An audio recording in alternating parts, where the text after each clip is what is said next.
Hello and welcome to episode 80 of Things I Learned from Barry Harris. And today I thought we would talk about a topic about limiting yourself with certain ways of thinking about music. So for me, as I pointed out in a bunch of my videos, I've never really studied any other type of theory in terms of jazz besides Barry's. So I never ever feel limited as to what I can do or where I can go or how I can use the scales to solo or anything like that. And there aren't a lot of things in Barry's teaching that says, well, you absolutely can't do this or you absolutely can't do that, with the exception of swinging eighth notes or something like that. But what I've noticed is, especially on the YouTube videos, especially with talking about jazz, that there's a lot of people use the same language. Like one of the things in particular I was thinking about, and I was talking to a few of my students about this, is let's say if we were playing a C minor 7 for a measure, an F7 for a measure, going to B flat major. Okay, so if we were just thinking scale-wise, Barry would just say that's totally F7 up and down, that you just leave the C minor 7 alone, because the C minor 7 is part of the F7. Now, one of the things I notice that people do teach is they'll say, well, you have to play for a C minor 7, you'd have to do something like this, which is basically just playing the chord found on the fifth of the F7 and then the chord found on the root to play what they call target notes. And then there's all sorts of rules that go along with it. And one of them that I seem to pick up is that you can't start on the fourth, or there's a lot of rules to it. But to me, all that stuff, it stops you from really progressing. And why I feel so blessed is that I started studying with Barry right away, right out of rock music, and then I found Ronnie Ben-Hur, who then introduced me to Barry, and then boom, I was on my way. So, for instance, in this case, C minor 7 to F7, if you just think F7, and you think all the things that are included in F7, you'll be able to come up with phrases that a person who tries to do these target notes will never ever come up with. And I'm sure that that's not the only thing that you do. Eventually you start to build from there. But it's totally not necessary to do that. Like you can do something like this, but just so long as you know this chord from C minor, this chord is from the fifth of F. But you could have done anything. You could have done the chord up from the seventh. You could have done the chord up from the tonic, the chord up from the second, third.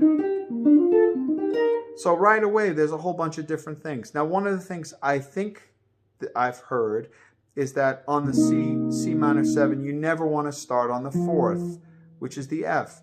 But I mean, there's a million bird phrases that right on C minor, it starts on F, because you're thinking already. That's because if you're thinking F7, you're already thinking the F. So I can come up with a million phrases. There, I start on F. I could start on F and do one half step and then pivot. So,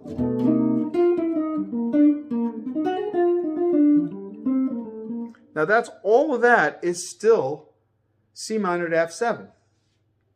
So I guess the point I'm trying to get at is, I think if you think of it in Barry's way, which is to think about C minor 7 to F7 as just F7, then you can come up with really a lot of beautiful things and not worried about being put into this box of I have to play these 4 notes of A minor 7, I have to play these 4 notes of C minor 7, I have to play these 4 notes of F7.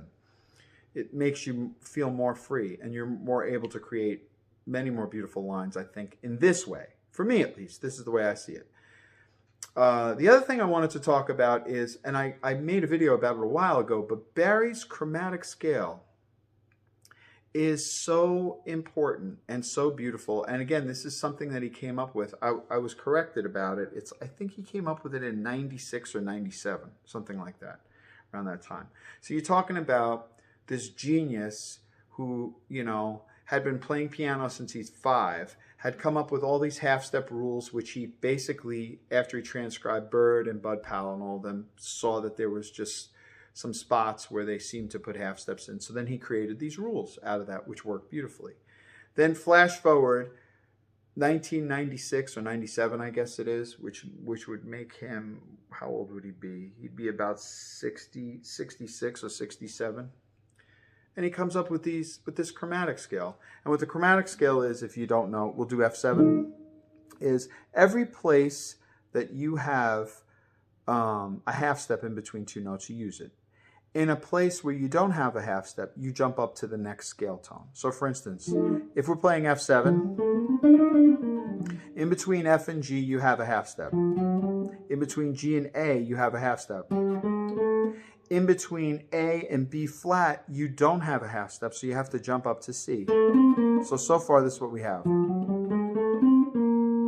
Now, in between B flat and C, you have a half step. In between C and D, you have a half step. In between D and E flat, you don't have a half step, so you jump up to F. And then in between E flat and F, you have a half step naturally. So this is what your scale would be.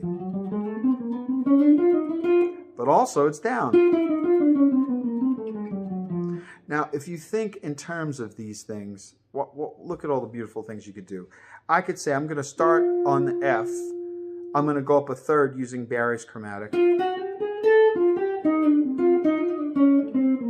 So I'll try that one. 1, 2, 3.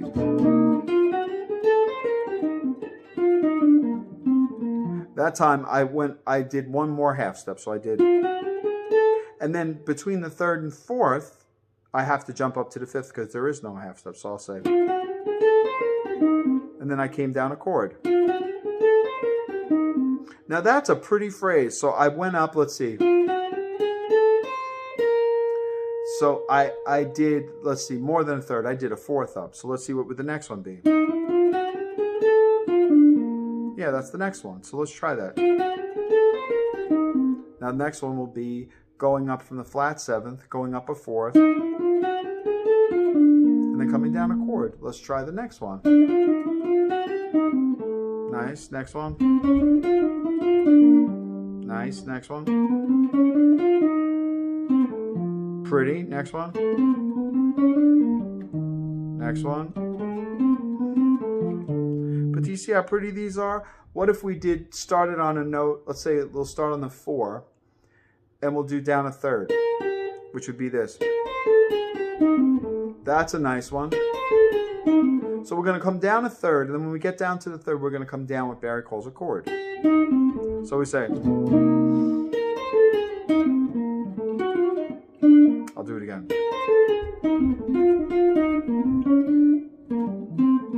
That's a nice one.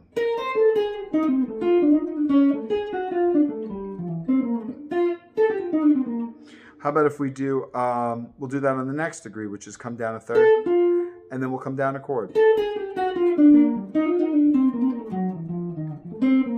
That's nice too. How about second to the 7th? Nice. Let's try tonic to 6. Let's see. Pretty. Let's try this.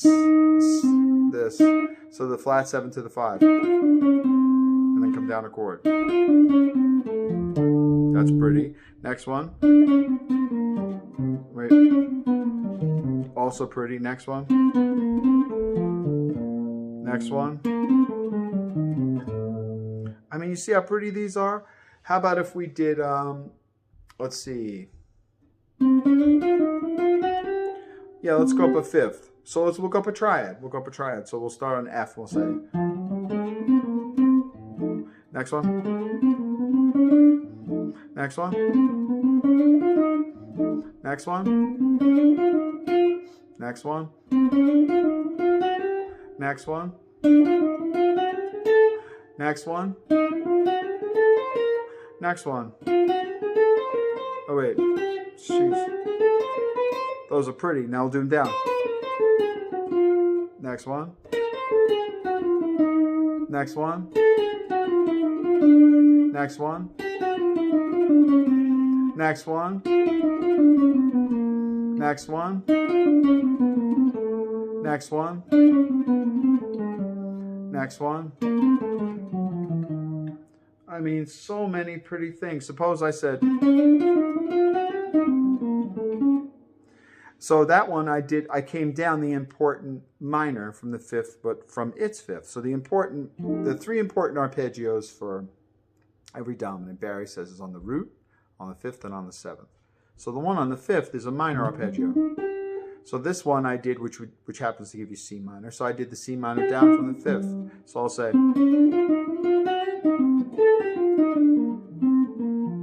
Really beautiful phrases. So there's another little thing that you can throw in with this chromatic scale that is so beautiful and so unique, and I've never heard anybody do it. It's so incredible. It's yet another beautiful Barry Harris invention, one of the million.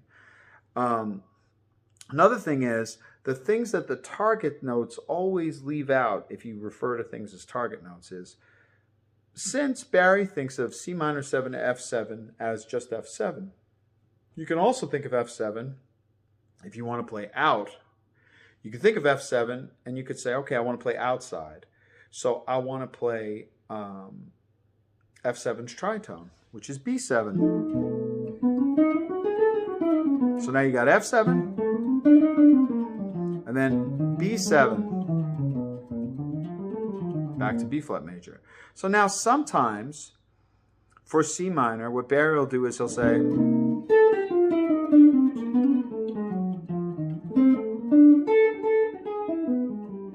he will run F7 into B7 over this. So C minor, he's not thinking that at all. He's already thinking F7. Now, sometimes what Barry will also think is he'll say, okay, so C minor, he might say, so like for instance, there's notes that people call target notes for the F that you can hit. Well, you shouldn't do this, you shouldn't do that. Well, I play the fourth of F all the time. I play anything. But how about if I chose, let's say, what would people call this? They would say you're starting on the sharp 9. So I'm going to start my phrase on the sharp 9 of F7. Or I guess if you were thinking C minor, you would think of it as the flat 6. So that would probably be a no-no. I don't know. Maybe it would be. But to me, I just see this note as already part of the B7 scale. So I already see that as the 6th of B7. So I might say,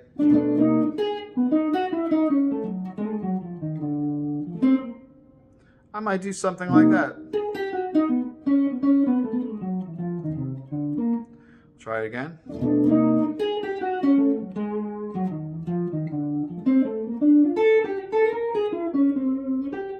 But do you see, this is why there's no such thing as there's no such thing as I think I told this story before, but Barry used to do this thing where you call out a note, any note of the scale, any note at all, not even of the scale, any note, any of the 12 notes, and he will start a phrase on that note.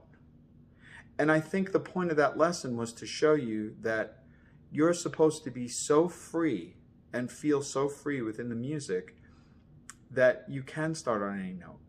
Now, it's not just like you start on any note and it sounds like complete anarchy and it doesn't sound good. He obviously, since he's on the master level, he starts on a note, any note that you give him, and it sounds totally perfect and totally natural. And that's the goal. So I guess the point of this video is anything that you learn that's a hindrance to doing that, you should just stop thinking that way. Because I think the ultimate goal in anything we're going over, whatever kind of music you're playing, is you want total freedom. You want to feel free within music. You want to feel free. So anything that's going to limit you to that or set rules to that, you know, the basic driver of music and soloing is a sense of taste. Like, how did that sound? Did that sound good? Sometimes you'll do something and you'll even stay within rules and say, even, oh, these are Barry's rules. And look, I put the half step in the right spot and everything. And you'll listen back to it, but it still doesn't sound good. So what good is rules? Rules doesn't mean anything as long as if it doesn't sound good. So, but you certainly don't want to limit yourself. And I think the idea of the target notes is too limiting. At least it's too limiting for me. And I'm very happy I didn't learn that way, because I think it would have stopped my progress almost instantaneously. So anyway, I hope you enjoyed this lesson, episode 80, on not limiting yourself and practicing Barry's chromatic scale, because man, it is really something special. So, okay, until next time, thanks.